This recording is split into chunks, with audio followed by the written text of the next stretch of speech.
Gracias, señor embajador. Es todo un honor estar aquí en Casa Árabe y me alegro de haber podido estar aquí ya en alguna otra ocasión anterior. Hace 2 días los presos palestinos precisamente suspendieron su huelga de hambre. Algunos de esos prisioneros llevaban ya más de 17 días en huelga de hambre. Otros habían empezado el 17 de abril, es decir, llevaban ya 28 días. Y se trataba de una huelga de hambre por 3 cuestiones concretas relativas al sufrimiento de los 2.000 presos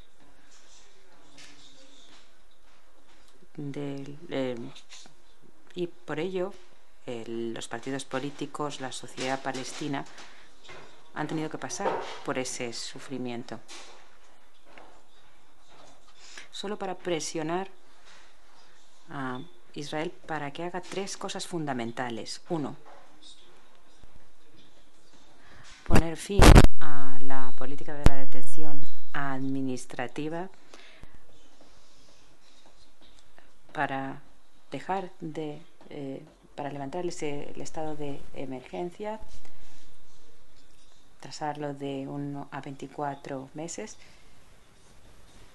porque están utilizando esta política de detención administrativa sin cargos, sin pruebas, sin juicio. La detención administrativa está basada en unas informaciones o desinformaciones que son secretas y uno puede llegar a pasar en la cárcel de 7 a 8 años, como ya ha ocurrido en algunos casos. Entre los cientos de presos palestinos hay 27 miembros del Consejo, miembros electos, incluido el portavoz del Consejo, por un soldado que se ha detenido mientras estaba disparando a civiles en Gaza.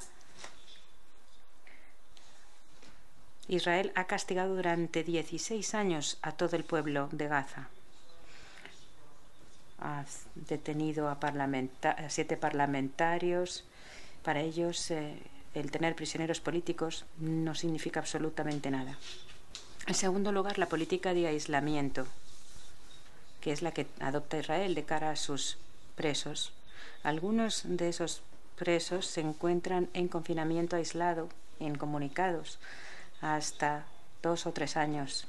Eso significa que están confinados de manera aislada, desconectados del resto de los presos, sin ver a nadie salvo al guardián de la prisión. Yo personalmente pasé unos meses incomunicado, en confinamiento aislado, y casi me vuelvo loco. Y no puedo entender cómo hay gente que ha podido estar así 13 años. En tercer lugar, las visitas de los familiares. Durante 6 años no se lleva sin permitir que los familiares de los presos puedan ir a visitar a sus allegados. Es un castigo generalizado. Y además, hay otros que ven como sus allegados, padres, hijos, hermanas, llevan sin verles durante 12 años. Y por eso hay palestinos que han estado hasta 78 días en huelga de hambre simplemente para que se les restituyan estos derechos fundamentales.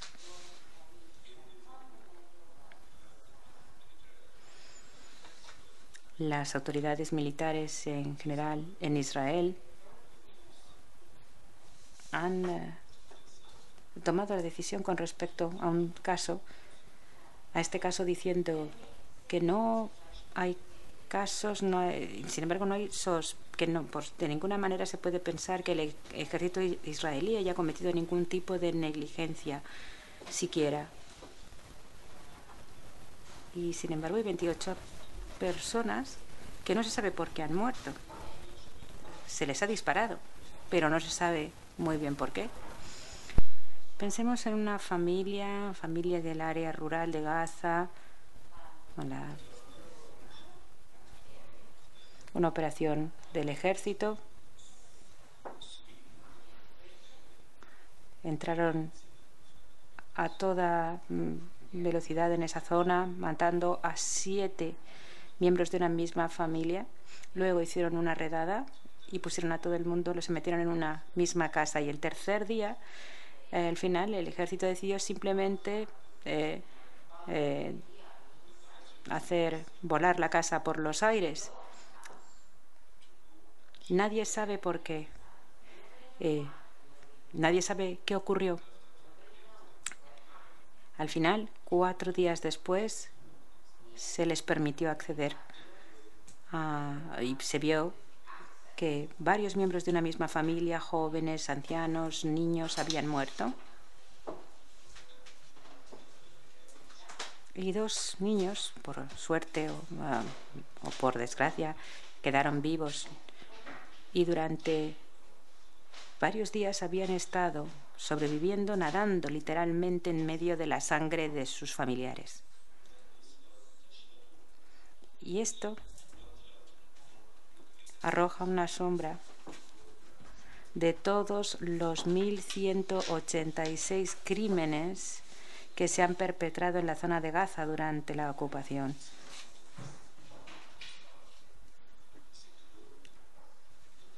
Este caso, este expediente, se le ha dado carpetazo, pero es nada más que un ejemplo de lo que va a ocurrir con todo el resto de los expedientes que se han incoado en Israel. Es lo mismo que ocurrió con el informe Golden Slum, lo cual demuestra que hay una falta de voluntad de la comunidad internacional del propio Goldenstone de estudiar la cuestión y de verdad averiguar la realidad. Dijeron, 6 meses, vamos a darles 6 meses para que se puedan explicar, para que puedan sacar a la luz y esclarecer estos delitos el gobierno israelí y el ejército israelí. Tardaron 3 años y medio y el resultado es que no había pasado nada. De hecho, han cambiado su propia legislación para proteger a los criminales. Su audiencia superior emitió una sentencia el 29 de enero de 2009, donde había una serie de víctimas, 16 civiles, que habían sido asesinados con una bomba de 985 kilos que había sido lanzada contra una de las zonas más pobladas de Gaza.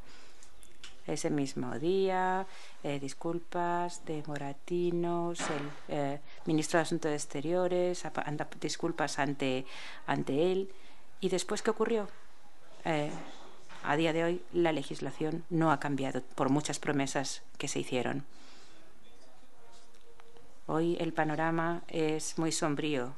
Se deniegan los derechos fundamentales a los presos y nadie hace nada. Y ahora, ¿qué están haciendo ellos? Pues están luchando con su última gota de sangre para poder recobrar esos derechos. Y esto, están dando todo lo que tienen para conseguir recuperar algo que es básico para ellos. Y nadie está haciendo nada por ellos. Después de 64 años de Nakba, ninguno de nosotros habla de autodeterminación, derecho de retorno, independencia, Estado palestino. Estamos hablando de los derechos de los presos, de asunción de responsabilidades por la comisión de crímenes contra la humanidad y cosas similares. Hace 64 años,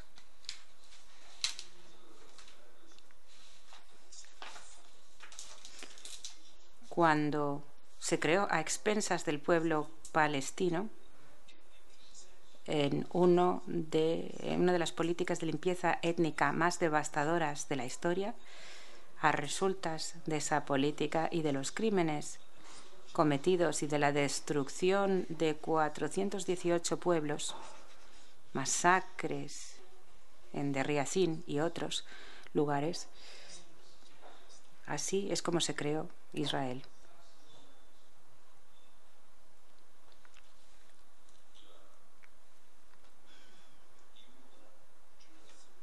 La Asamblea General de Naciones Unidas decidió el derecho de los palestinos, el derecho de retorno.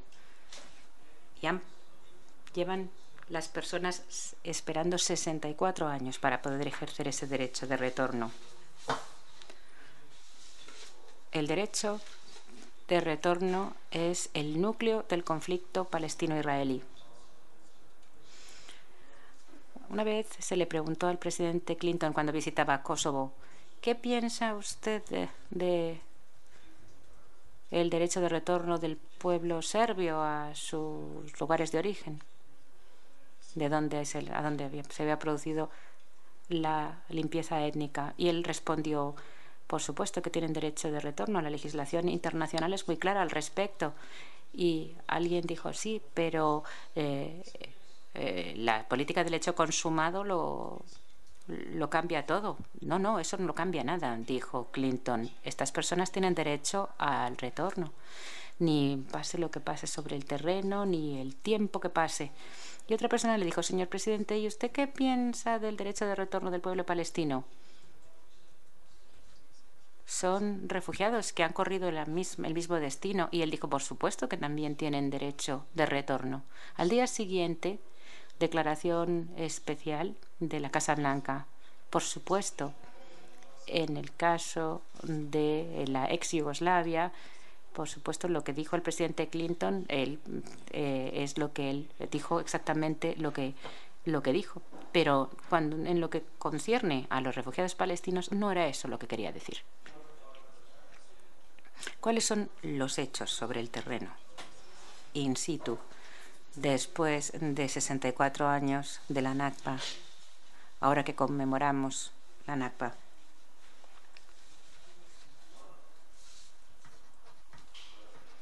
Uno, Gaza. Gaza bajo asedio, 1,8 millones de personas completamente aisladas y desconectadas del resto, sin libertad de movimientos, ni circulación, ni de personas, ni de mercancías de ningún tipo, ni con ningún fin. Estamos hablando de civiles protegidos por el derecho internacional. Son civiles que no están asediados, no están siendo asediados por Israel, sino que tienen plena cobertura del cuarteto. Y nunca, jamás en la historia, las Naciones Unidas han formado parte de un crimen. Sabemos que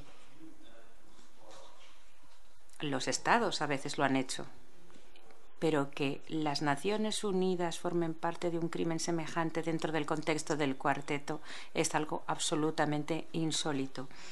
Tony Blair, cuando era representante del cuarteto, lleva una lista en donde ve qué es lo que está permitido y qué es lo que no está permitido por los israelíes. Como alguien que pudiera decir, bueno, cuál es el menú que va a elegir, si va a querer tomar macarrones o no.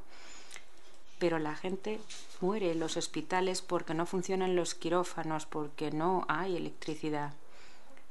La quimioterapia para los pacientes de cáncer no la pueden recibir y tampoco se les deja salir para recibir la atención médica necesaria, pero eso tampoco es un problema. No hay suministros médicos que lleguen hasta Gaza. ¿Qué más da? Tampoco es un problema. No pueden entrar productos químicos para el tratamiento del agua, algo que es absolutamente indispensable para poder depurar el agua y evitar la contaminación, etc. No entran, no hay problema.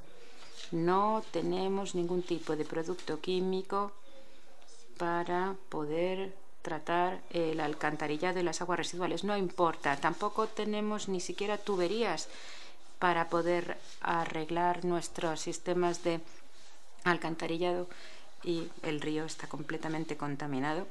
Pero ¿qué más da? No hay problema. Israel tiene todo pleno control sobre Gaza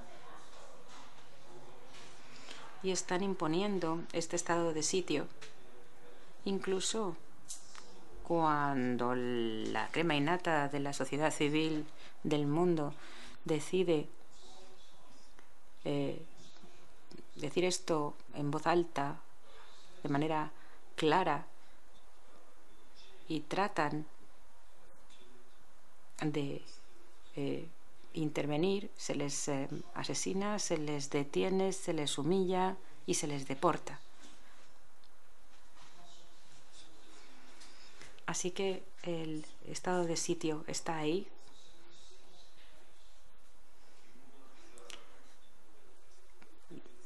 Es una de las mayores catástrofes de la historia de la humanidad, algo sin precedentes. Incluso cuando se produjo el asedio de Irak, se trató de una prohibición de circulación de productos y mercancías, pero no se prohibió la circulación de personas.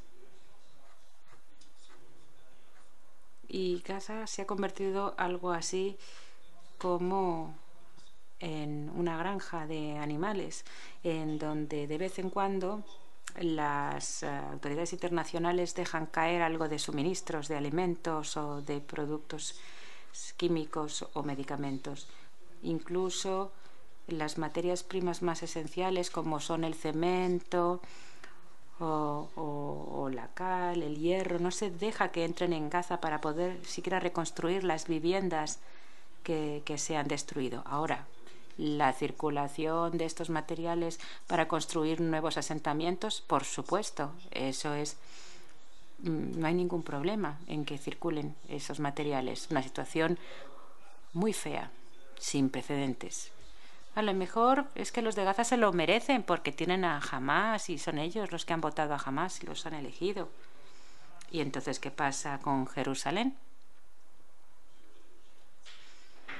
Está la limpieza étnica en Jerusalén de palestinos, cristianos, musulmanes, todos los días, a través de diferentes medios administrativos, jurídicos, legales, se está produciendo la judaización de Jerusalén cada vez mayor.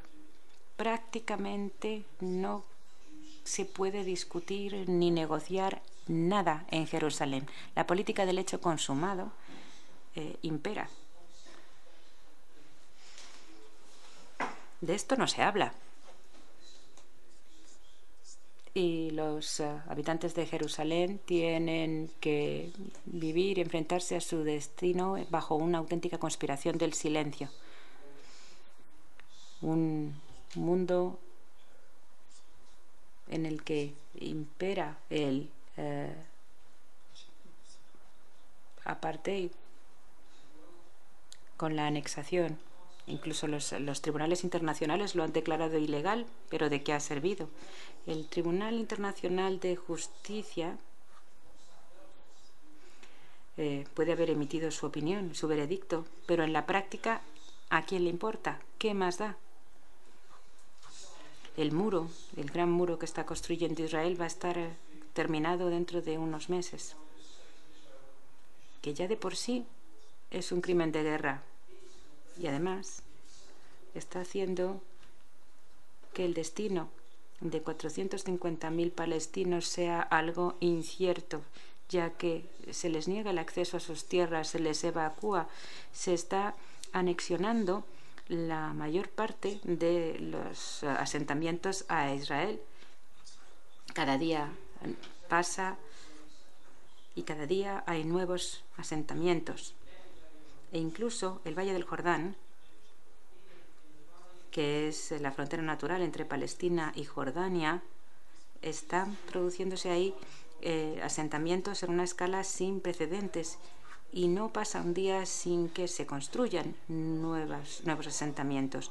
Estos asentamientos, todos ellos están conectados con Israel, con las ciudades israelíes a través de vías de circunvalación que solamente pueden utilizar los judíos y los israelíes, y que además sí tienen un propósito estratégico, haciendo que haya enclave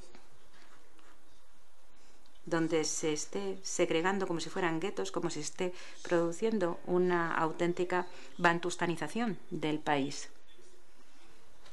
Es una política que se está produciendo día tras día, esa política de demolición de los pueblos palestinos. Hay 4.700 presos palestinos, la inmensa mayoría de Cisjordania, que están sufriendo todo tipo de abusos, torturas, negligencias médicas de manera totalmente sistemática. Y esto no hace más que proseguir. En Cisjordania la situación es muy difícil. En pocas palabras, podemos hablar de un nuevo tipo de apartheid.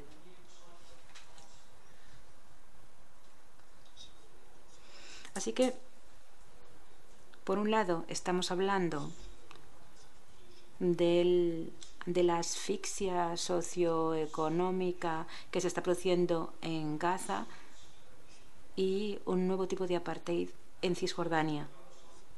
Esa es la cosecha de 20 años de los denominados negociaciones de paz después de los acuerdos de Oslo. Y simplemente para recordarles a todo el mundo que los acuerdos de Oslo se supone que se habían firmado ya el 4 de mayo de 1999 y que se hubieran concluido o que se hubieran firmado, significaba que en ese momento ya tenía que haber un Estado palestino. Han pasado 20 años desde entonces, han pasado 64 años de la Nakba y seguimos diciendo y viendo cómo los derechos fundamentales de los presos, y estamos hablando de derechos fundamentales básicos de las víctimas, se siguen violando a través de esta ocupación criminal. No estamos hablando ya de autodeterminación, de independencia de un Estado palestino siquiera. El derecho de retorno, según el derecho internacional,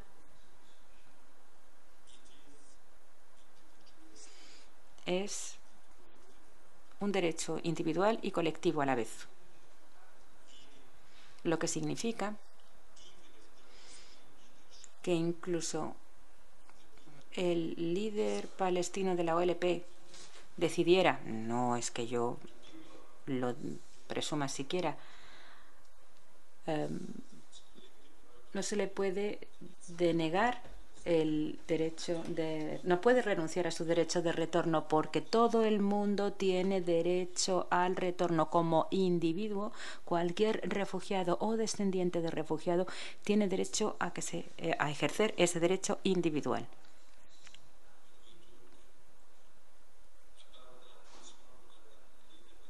Se trata de uno de los derechos inalienables del pueblo palestino. Y los refugiados palestinos tienen derecho a él. Pasa el tiempo, sin embargo, van surgiendo nuevas generaciones. Ya hemos pasado de la tercera a la cuarta generación de descendientes de refugiados. Aún así, ese derecho existe y sigue existiendo firmemente. Y sin embargo, después de 64 años, ningún funcionario israelí jamás, ningún político de alto nivel en Israel, ningún partido político israelí ha hablado jamás, nunca, de nosotros reconocemos que hemos cometido estos crímenes.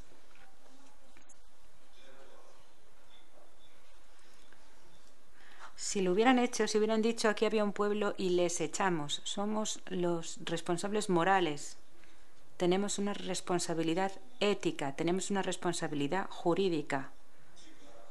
Nunca un israelí del movimiento sionista israelí nunca ha dicho nada de este tipo, después de que hayan pasado ya 64 años.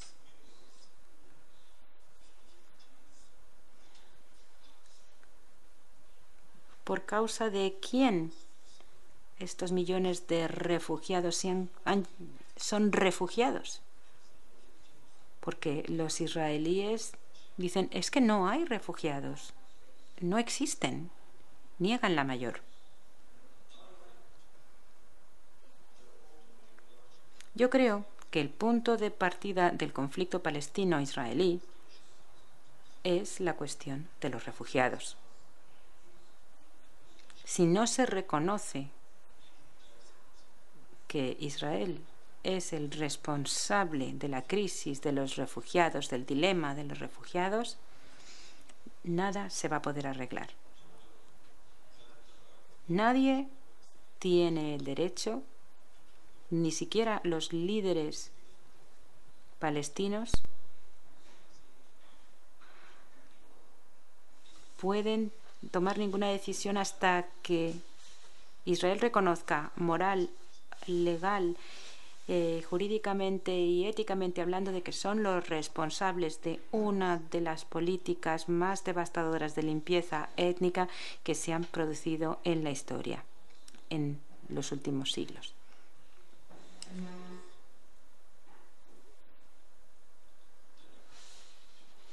Por supuesto,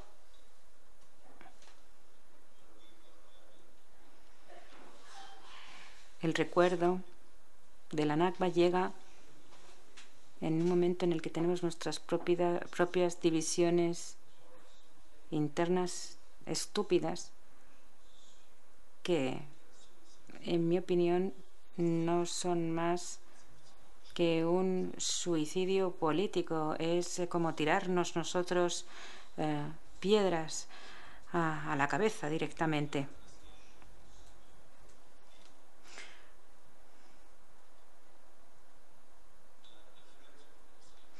El pueblo palestino y los amigos del pueblo palestino quieren que estas divisiones intestinas acaben. Seguimos teniendo la esperanza de que esto sea así. Porque es otra dimensión de la institucionalización de la debilidad del pueblo palestino.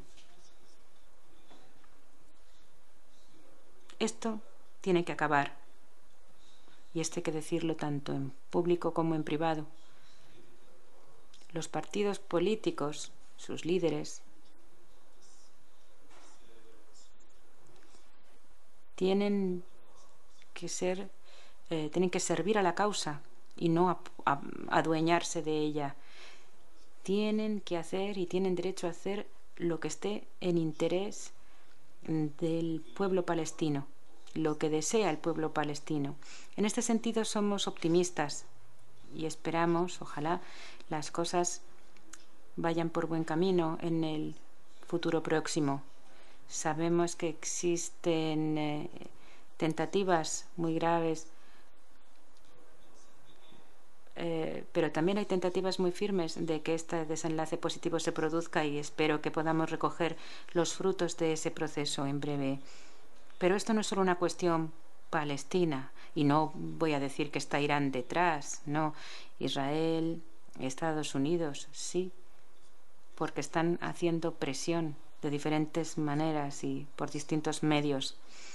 Por supuesto, eso no es una excusa, porque cuando hablamos de liderazgo nacional, y así es como podemos reconocer a los partidos implicados, tienen realmente que, si quieren realmente estar a la altura de las circunstancias, tienen que cumplir con su papel y proceder a la reconciliación. Dicho esto, de mi parte parece a lo mejor que soy pesimista y que no vamos a ninguna parte, pero diré aún más. Netanyahu, y con sus políticas del hecho consumado, ha descartado incluso la solución de 2 estados. Bueno, eso significa que volvemos a la Carta de la OLP de 1965. La Carta de la OLP afirma claramente que tiene que haber un Estado democrático para judíos, musulmanes y cristianos en Palestina. Pero Netanyahu quiere la pureza del Estado judío, quiere un Estado judío, no quiere palestinos, quería una tierra sin gente y sin pueblo, y quiere un pueblo sin tierra. Eso es lo que él quiere para los palestinos. Y yo diría lo siguiente: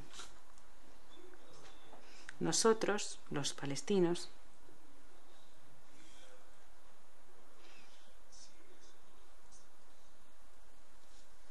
tenemos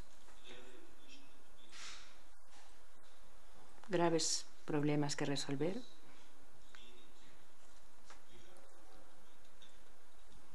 Pero no podemos tampoco precipitarnos por llegar a una solución.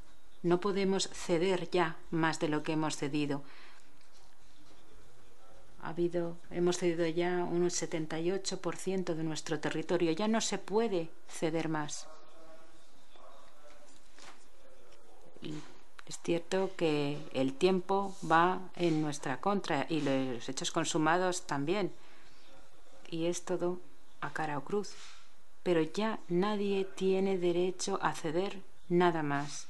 Tenemos que mantenernos en pie defendiendo cada centímetro de lo que tenemos, sabiendo las dificultades, sabiendo cuáles son los hechos, pero somos las piedras del valle. Hemos estado allí antes que nadie. Estábamos allí y seguiremos allí. No hay fuerza sobre la tierra que nos pueda echar. Lo han tratado por todos los medios, pero nosotros resistimos. Resistimos y nunca seremos buenas víctimas. Sabemos que tenemos una causa justa y si tenemos que sacrificarnos y seguir sacrificándonos, lo haremos. Sabemos cuál es el precio, lo sabemos perfectamente, el precio que tenemos que pagar, pero lo seguiremos haciendo. Que no quepa duda de que pase lo que pase, limpieza étnica, asfixia socioeconómica, nuevo tipo de apartheid, con cualquier Estado de Israel, pase lo que pase, somos más fuertes. ¿Por qué? Porque tenemos la superioridad moral. Lo sabemos, nosotros somos el mañana y esa ocupación beligerante y devastadora será el ayer. Y sabemos que algún día venceremos. El pueblo palestino es fuerte, lo suficientemente fuerte para estar a la altura de este reto. Pero serán todavía mucho más fuertes cuando la gente libre del mundo apoye su causa justa. Gracias.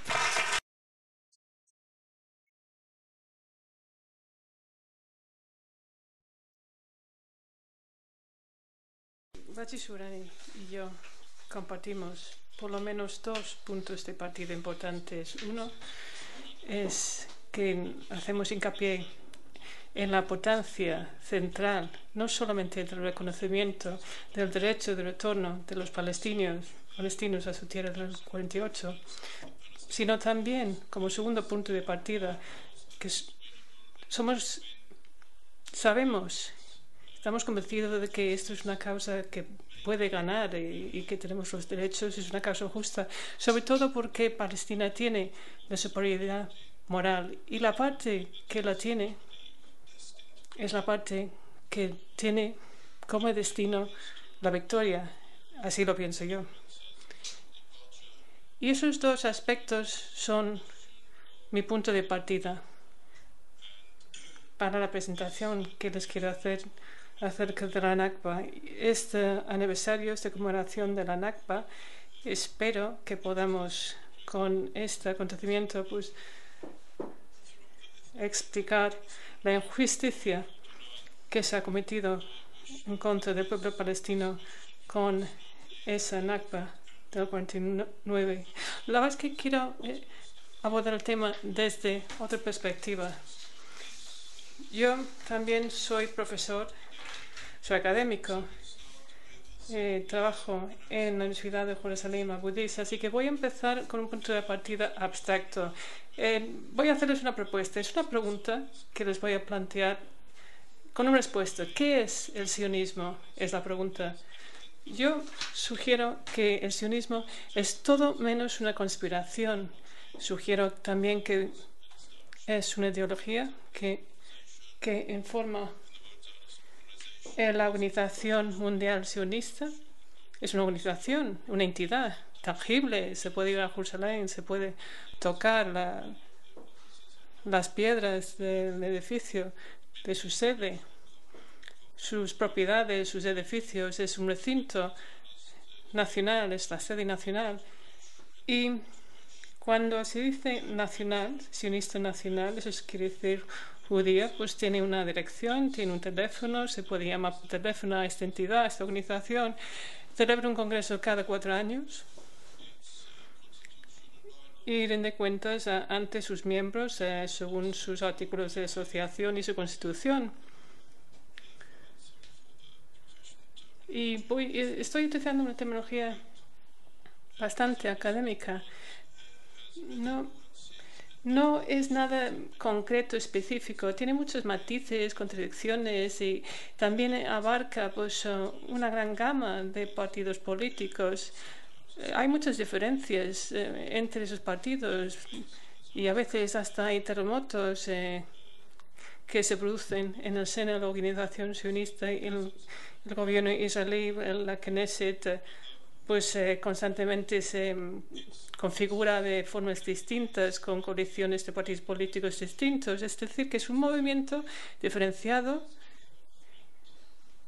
pero sí que tiene un hilo común, un denominador común. Y mi definición de ese hilo común es ¿qué es un sionista?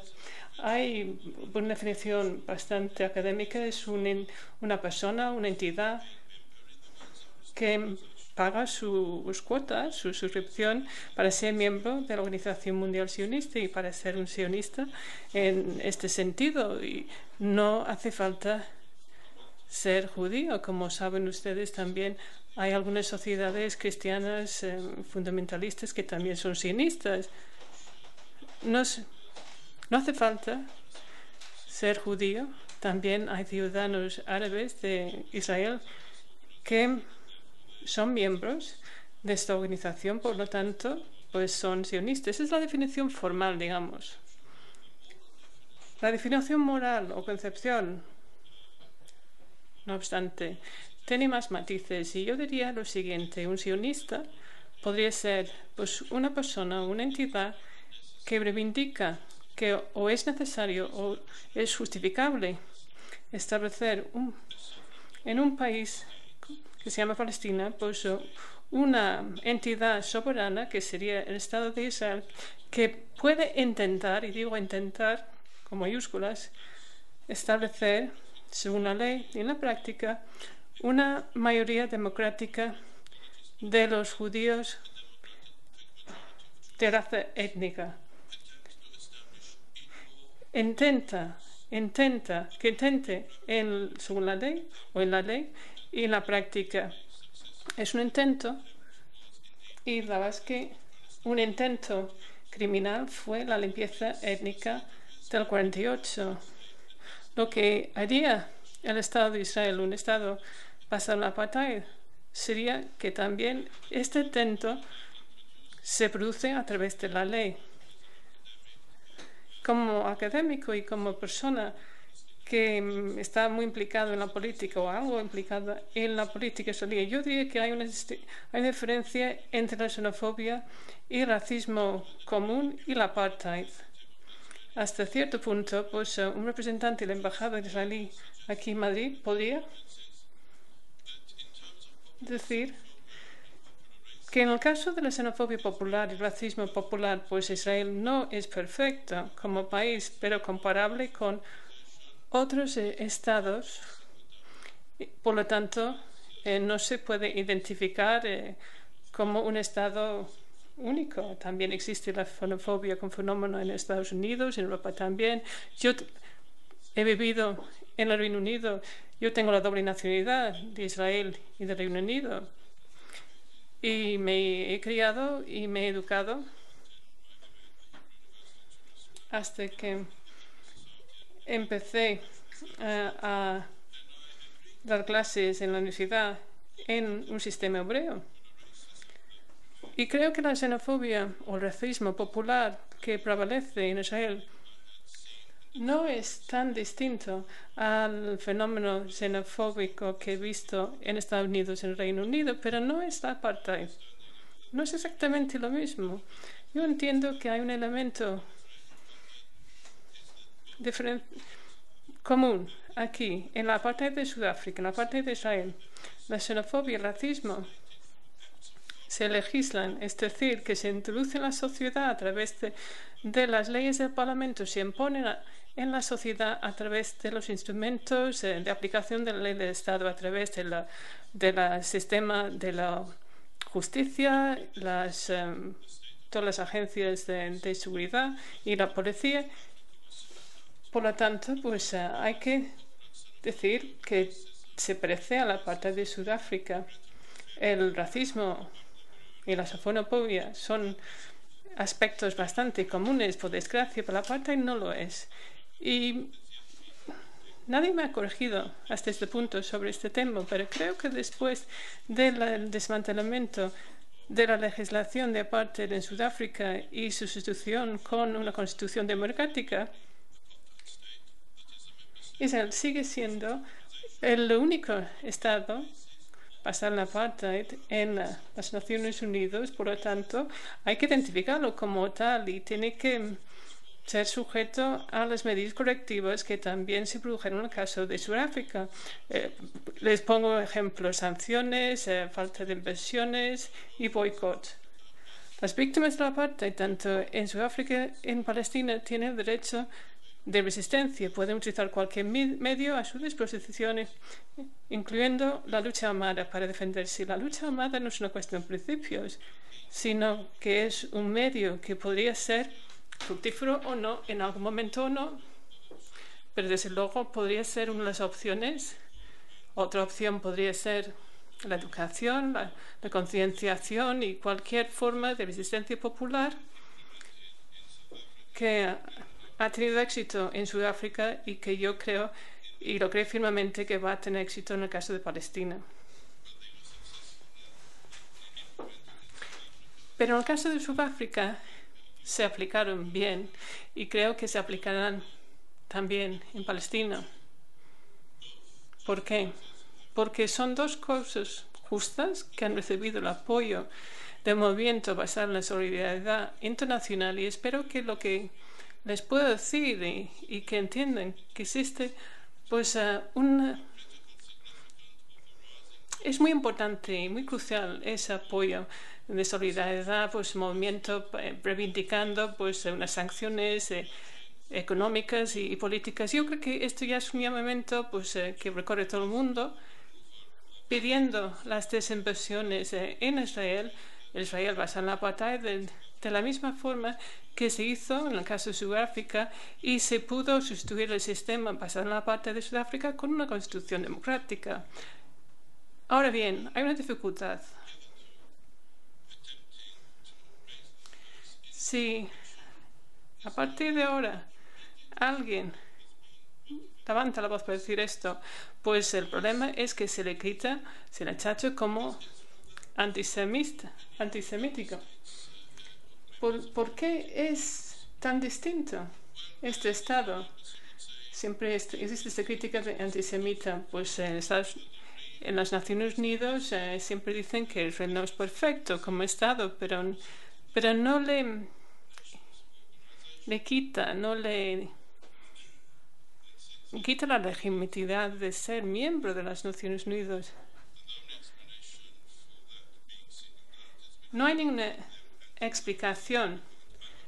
Dicen que existe pues un movimiento antisemita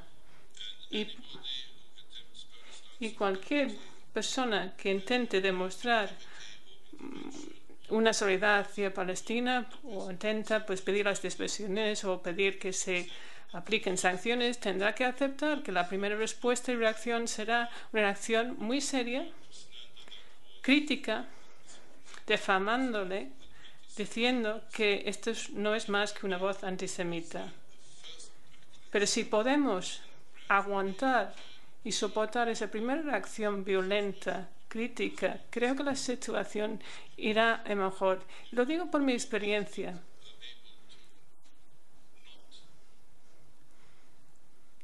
Si los partidos o si las partes y las personas y entidades que se manifiestan así pueden unirse y aguanten el embate, pues entonces poco a poco pues el contexto se entiende mejor. Las voces que hemos escuchado hoy, la voz de Raji Sourani, las voces de centenares de activistas pro derechos humanos en Palestina y en todo el mundo, yo creo que esas voces se oirán mucho mejor. Yo no sé si está de acuerdo conmigo Raji, pero yo creo que sí, que nos escuchan, nos empiezan a oír mucho más que antes. Ahora bien, el tema que me interesa. ¿Cómo fue posible que un Estado de apartheid, y no solamente en los territorios post-1967, sino en el seno del Estado de Israel, porque no es una democracia liberal para nada? Oficialmente, las entidades oficiales dicen que es una democracia liberal. No lo es. Es un Estado de apartheid. Por todas las leyes que existen, están en el epicentro del conflicto. Este es un conflicto entre pues, el pueblo indígena, autóctono, y su derecho de autodeterminación. Se enfrenta a una intervención colonial, una limpieza étnica que ha sustituido a esas personas autóctonas con los colonos y los asentamientos. Ese es el principio, el centro del conflicto. En Sudáfrica tiene que ver con los metales preciosos. En el caso de Israel, el suelo, lo importante del suelo no son los metales preciosos, sino el agua. Tenemos un suelo, un subsuelo del conflicto, y esa es la causa de la limpieza étnica. Existe un conjunto de leyes anti-apartheid que se remontan a los 60. Voy a mencionar algunos. Por ejemplo, la ley del Fondo Judío, el convenio o el pacto entre el Estado de Israel y la Organización Sionista Mundial, entre la Agencia Judía también, otro pacto entre el Fondo Judío y el gobierno israelí. Hay un conjunto de leyes importantes que han dado como resultado del 93% del territorio de Israel de antes de la guerra del 67. El 93%, repito, se reserva, según la ley, para los israelíes. En el caso de Sudáfrica era el 87% que se reservaba como territorio del país para los blancos solamente. Entonces, si existe alguna sustancia en esta presentación, les hago la siguiente pregunta. ¿Cómo han podido decir las entidades y las organizaciones israelíes que son el único Estado democrático del Oriente Próximo? Aquí hay una diferencia entre los dos países, Sudáfrica e Israel. En Sudáfrica se controlaba sobre todo el suelo y los suministros. Pero luego lo que hicieron y no aceptaron en esto, empezaron con una especie de apartheid frívola, ¿no? Que decir, ideas sobre pues, los aseos, si eran para los blancos, los negros, eran una parte de poca monta. Que decir, no hacían falta esas leyes para poder controlar el 87% del territorio, dividir el espacio público entre espacios exclusivamente para blancos y negros. El Parlamento sudafricano lo que hizo fue legislar y sacar leyes de poca monta en el caso del apartheid, que no tenía importancia. Hay muy poca legislación de este tipo en Israel. No sé si lo saben, que lo que han hecho, por ejemplo, ha sido pues renombrar, redesignar el aeropuerto, pues han puesto el nombre de un criminal de guerra, Ben Gurion.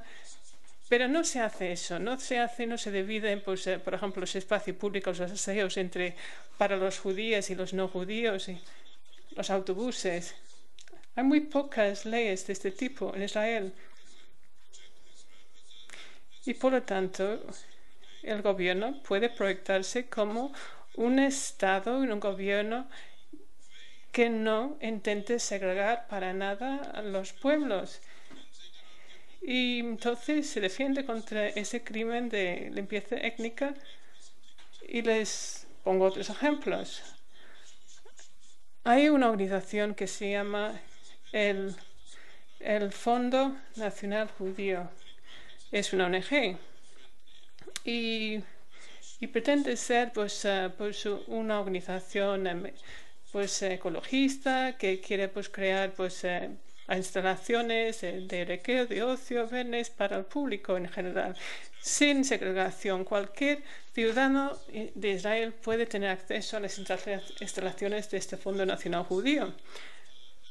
Ha creado parques, por ejemplo, que llevan el nombre de personas importantes o países importantes. Hay un parque en Canadá, por ejemplo, financiado por el Fondo Nacional Judío, que es la parte que está en Canadá. También hay uno de Willy Brandt, que conmemora el 70 aniversario de Willy Brandt. Existe también un parque australiano, uno británico.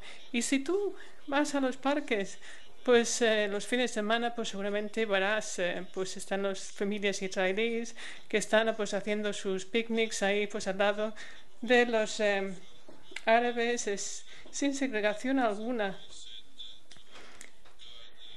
Y recuerdo, alguien dijo que si vas ahí, pues podrías preguntar al guía y decir que el profesor David pues dice que el Fondo Nacional Judío es un pilar del apartheid de Israel. Pues la persona que lleva el parque diría pues que esto no tiene un sentido. Pues mire usted si ve alguna segregación aquí en este parque. Pero el vigilante del parque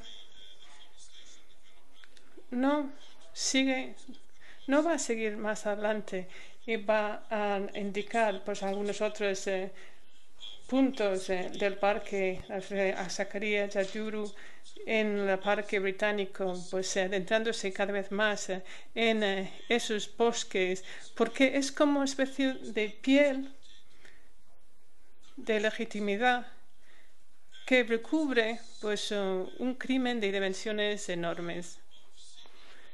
Es una especie de velo que han creado, que es la falta de segregación aparente, que les ayuda a decir que es el único Estado democrático del Oriente Próximo.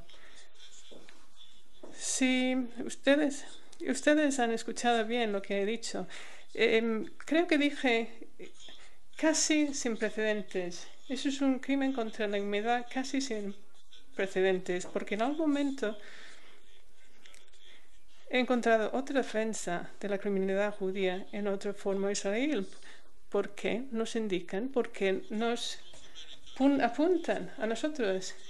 Hace unos cientos de años los indios americanos también pues sufrieron pues un crimen de genocidio. Ya no existen. Mira usted a los aborígenes de Australia. ¿Qué pasó entonces? Hay otros estados que han perpetrado crímenes mucho peores que el crimen que nosotros hemos cometido. ¿Por qué nos está apuntando con el dedo? ¿Por qué no Canadá, Australia, Estados Unidos? Y la respuesta es bastante sencilla. Depende de sus propias lealtades. ¿Usted siente lealtad con el criminal o con la víctima? Existe siempre pues un doble rasero. Que si nosotros somos un criminal, pero siempre hay un criminal, pues más importante, siempre podemos señalarle con el dedo y decir que es peor o estupendo. Pero entonces usted tiene que reconocer que siente lealtad con los criminales. Pero la víctima, la verdad es que no le importa el tamaño del crimen o el tamaño de su sufrimiento, si es comparable con el sufrimiento de otros. Su sufrimiento, nuestro sufrimiento, es igual que cualquier sufrimiento que puede tener cualquier persona. Es una violación de las leyes internacionales, del derecho internacional, un crimen contra la humanidad, y tiene que evitarse y tenemos que dar reparación para esos crímenes. ¿Cuánto tiempo me queda? 5 minutes. I take a small exception. Una pequeña excepción a lo que ha dicho Raji, de que no haya habido ningún alto funcionario o alto cargo de Israel que haya querido o haya dicho que reconoce el derecho de retorno de los palestinos. Sí que ha habido uno. Es Yossi Beilin, por lo menos en privado. Ya digo que por lo menos en privado. Yossi Beilin ha dicho que no tiene ningún problema en reconocer el derecho de retorno de los palestinos. También debo reconocer que yo me había leído los documentos de Ginebra redactados por Yasser Abderrahman y por Yossi Beilin, pero no los había leído, no me los he leído detenidamente, y quizás lo hubieras debido hacer antes de venir aquí, pero si no me equivoco, sí que también se dice ahí, se menciona el reconocimiento del derecho de retorno de los palestinos. En los márgenes del establishment sionista parece ser por lo menos que existe cierta posibilidad de reconocimiento, pero dentro del universo sionista, ya sea en el Parlamento israelí o en la Organización Sionista Mundial, es qué va a pasar con la puesta en práctica de ese derecho, porque reconocer, lo reconozco, el derecho, ¿por qué no? A lo mejor sí, pero que se lleve a la práctica, que se ponga en práctica, pues no sé, en 10 o 20 años, 6 o 7 familias, a lo mejor. Pero precisamente esa ejecución, esa puesta en práctica del concepto del reconocimiento del derecho al retorno es lo que en lo que hay acuerdos sin fisuras en el universo sionista, porque lo que quieren es asegurar en el territorio de un país llamado Palestina un Estado que esté afianzado en la práctica de jure y de facto la mayoría democrática de las tribus judías. Gracias.